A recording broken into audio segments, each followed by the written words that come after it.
নমস্কার সবাইকে, নতুন একটি ভ্লগে সবাইকে স্বাগত জানাই। আজ আমি তাড়াতাড়ি রাতের খাবারটা করে নিচ্ছি, কারণ বর গিয়েছিল আজকে কলকাতায়, মানে স্কুল থেকে ও কলকাতায় গিয়েছিল।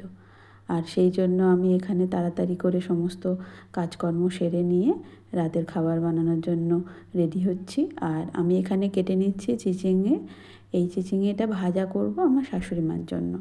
আমার শাশুড়ি মা নিরামিষ খায়, তাই আমাদের জন্য আলুর দম করব আমি, বাবা আর আমার হাজব্যান্ড।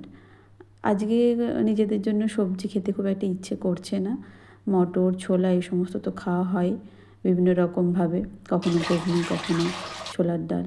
কিন্তু আজকে ভালো লাগছে একটু আলুর দম খেতে, তাই ভাবলাম একটু আদা রসুন পেঁয়াজ দিয়ে একটু আলুর দম করব। আর মা যেহেতু খায় না, তাই মায়ের জন্য হচ্ছে চিঙে ভাজা করে দেবো।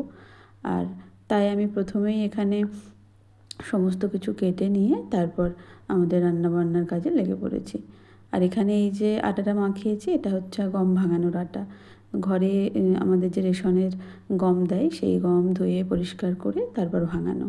আর এই রুটি কিন্তু ভীষণ নরম হয় আর ভীষণ ভালো লাগে খেতে।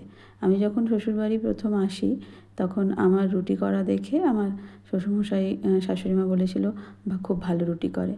অ্যাকচুয়ালি আমার শাশুড়ি মা খুব একটা ভালো রুটি বানাতে পারে না, তো সেই জন্য আমার রুটিটা ওরা ভীষণ পছন্দ করে।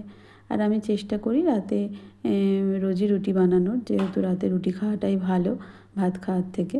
আর এখানে আলুর দমটাও আমার রেডি হয়ে গেছে।